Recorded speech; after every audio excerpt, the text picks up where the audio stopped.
Hey, what's going on, guys? I'm Dr. Boyce Watkins from Your Black World and the Black Business School, and I had to share a quick note with you real quick. This is going to be a very short video, but I really this really crossed my brain a second ago. I was thinking about I noticed that Cardi B was out, making some business moves. I saw she got something copy or trademarked or something with some business venture that she wants to pursue. And if you notice, Cardi B kind of went into hiding after she had the whole incident where she was, talking about how she would drug men and steal their money and make them sleep with transvestites and stuff like that, sexually violate them. And there was a whole conversation about that. And a lot of times, what people do is when they get in the middle of controversy, they don't. They might respond to the story, but then they try to suck the oxygen out of the story by not talking about it. And then when everything goes away, they kind of expect things to go back to normal. That's fine. I mean, it works, because the attention span of the internet is very short. But I present this thought to you real quick.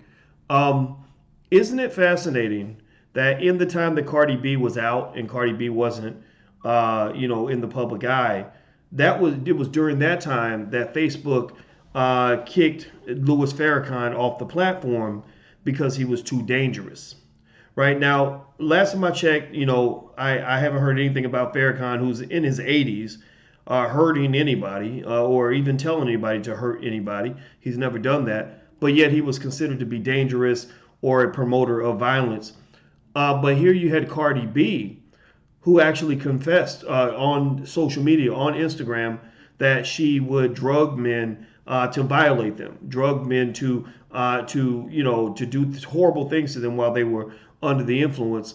That's pretty dangerous. If I had to think about what was who was scarier, Louis Farrakhan or Cardi B, I'd be more afraid of a Cardi B because she would find men, vulnerable men, and get them at their most vulnerable.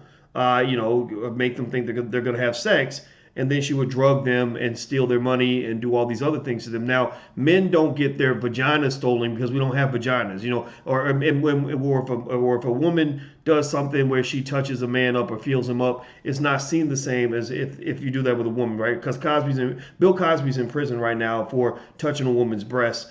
Allegedly, even though there was no proof that it actually happened or anything like that. But we know that there's like that double standard there, right? So you can't point to, the fact that Cardi B might touch your penis or whatever. People would laugh at that. They wouldn't even think that that was a violation. When you rob somebody and you take their money, that's a pretty clear and blatant violation. I mean, that's theft. That's actual theft. And, the reason I think that we don't see it as seriously as we look at, say, a Bill Cosby thing where he, was accused of grabbing that woman's breasts, is that we are convinced that that there's nothing that a woman can do that would be equivalent to what a man could do to a woman, right? That there is nothing that a woman can do that can hurt a man as much as a man can hurt a woman. And I don't think that's true. I think that there are women out here that really can hurt men and hurt them badly and hurt them every bit as badly as a woman feels when she's been violated in every way imaginable too, right? So the point of the matter is to say this. Here's my basic point. I'll make this real quick. I just find it fascinating that they're all up in arms about Farrakhan being dangerous, dangerous, dangerous.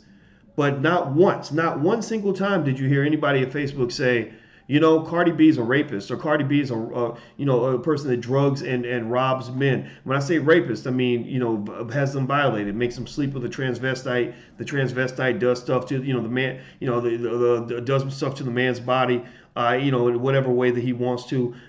That's a dangerous person. Somebody who deceives you, drugs you, and then violates you, right? That's what we're referring to. So I just find that real interesting that there's no conversation at all about Cardi B being dangerous, but yet the conversation is all about Farrakhan being dangerous. And what's the real hidden agenda here? The real hidden agenda is that they want niggerology to be all over the airwaves. They want our little girls learning how to suck a penis at the age of 7, how to sell a piece of ass in order to make money. They want black people learning through records how to kill each other. You talk about spreading a violent message. I've never heard Louis Farrakhan say, go kill other people. I've never heard him say that. I've heard him say defend yourself, but I've never heard him say go kill other people. I've go listen to Cardi B's lyrics. She spreads a message consistently about killing people and violence, right? And now I'm not trying to say that Cardi should be banned. Honestly, if you want to know my personal opinion, I don't think either one of them should be banned. I think they're both. I believe in freedom of speech, right? I think both everybody should have the right to say what they want to say without sort of being pushed out. But I think you need to really process what I'm saying in the sense that why is it that a righteous black man who lives a good life, who has helped millions of people to elevate their condition, is seen as dangerous, where a person who clearly has harmed and violated other human beings has confessed to this and spreads a message that leads to genocidal self-destruction amongst black people and death and violence and chaos, that person is considered to be fine. Well, that should tell you guys, what the agenda is. It ain't about people being dangerous in terms of harming other people. Because that benchmark is clear. I've made that clear point. Farrakhan is clearly less dangerous than a Cardi B. Farrakhan ain't never gonna get on a microphone and rap about shooting people up or teaching little girls how to shake ass in order to get money. Like that's not what he's not gonna go speak to millions of people about all the creative ways you can help a black person die. He's not gonna do that, right? So we clearly know that Cardi B is a more dangerous public figure than a Farrakhan is. But what I want you to understand is that the way they're measuring this is basically telling you that what's most dangerous for white supremacy is individuals who have the ability to exterminate white supremacy, those who have the ability to override white supremacy, those who teach black people to be strong enough to fight back against white supremacy. They see those individuals as dangerous because they're disrupting the status quo of black enslavement.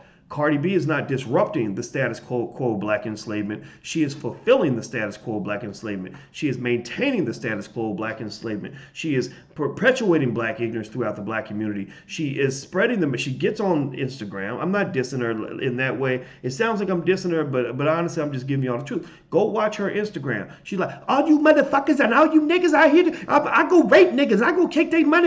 These motherfuckers, I drug them and put a molly in your shit. And da-da-da-da. I mean, like she really speaks in a way that is honestly, I'd be embarrassed if that was, if that was my woman, or whatever. Like, I mean, don't get me wrong. People say what they want to say. That's how they live. That's what they do. But I think at the end of the day, who's more dangerous? I mean, if you had to really pick who's helping black people the most between Farrakhan and Cardi B, there's no contest.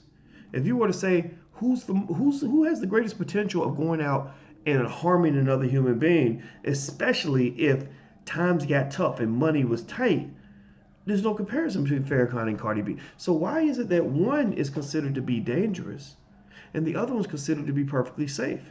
It's because black people who act like baboons in public and embarrass their community and talk about destroying other black people are the safest Negroes that they are. It's the safest that you can be.